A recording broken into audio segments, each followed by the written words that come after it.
जो वैल्यूज़ हैं सर, वो सर स्कूल एक बहुत इंपॉर्टेंट इंस्टीट्यूशन है, एक बच्चे की फाउंडेशन वहीं बनती है। सर मैं यही कहना चाहूँगी, पब्लिक स्कूल हो प्राइवेट स्कूल हो, एक स्कूल का कल्चर क्या है, वो क्या वैल्यूज़ अपने बच्चों को दे रहा है और वो कैसे आगे प्रिपेयर कर रहा है उसको, sir that is more important sir, rather than just comparing it with public और private schools. Rather, how can we improve whatever we have and how can we build upon that? That is something we should talk about.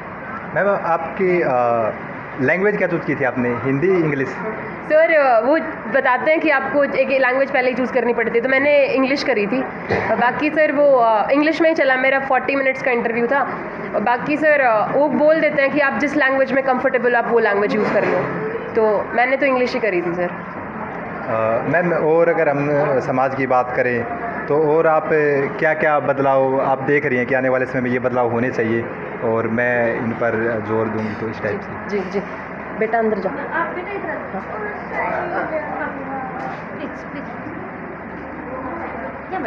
हाँ जी, तो sir बदलाव से अगर मैं बात करूँ तो सबसे पहले इंटरेक्शन, जैसे हम आपसे इंटरेक्शन कर रहे हैं, सो दीज आर सर कुछ इश्यूज़ हैं जिसके बारे में हमें ज़्यादा बात करनी चाहिए।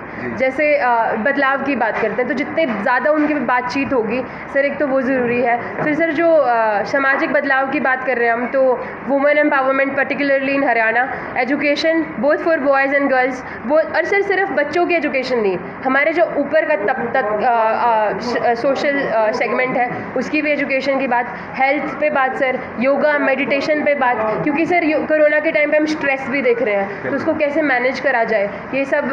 और sir education, health, women empowerment, agriculture, तो जो हमारा भारत है सर उसके जितने भी वर्ग हैं उन सब के बारे में हमें सोचना चाहिए। मैम और आप युवाओं को और जो साथ में जो IAS के लिए यूपीएससी के लिए तैयारियां कर रहे हैं उनके लिए आप क्या संदेश देना चाहेंगे? Sir I will wish them all the very best because pre is very near, बहुत कम दिन बचे हैं, तो उनकी जो स्ट्रैटेजी है उनको वो इम्प्लीमेंट करनी चाहिए what ever they have. Because sir मेरे भाई ने बोली थी बात, आई थिंक बट जितनी सीट्स हैं, मान लीजिए 700 सीट है, 700 कैंडिडेट सेलेक्ट होंगे, हर कैंडिडेट की खुद की स्ट्रैटेजी होगी, हर किसी का अपना एक कहानी होगी, और सर वो अपनी कहानी के साथ सक्सेसफुल हुआ है। आप एक की कहानी, आप एक की स्टोरी दूसरा एग्जैक्टली कॉपी नहीं कर सकता, तो एक बच्चे की सर जो खुद की उसकी जो स्ट्रेंथ है, खुद की वीकनेस है, उन्हीं पे काम करना चाहिए और उन्हीं को लेके आगे बढ़ना चाहिए सर।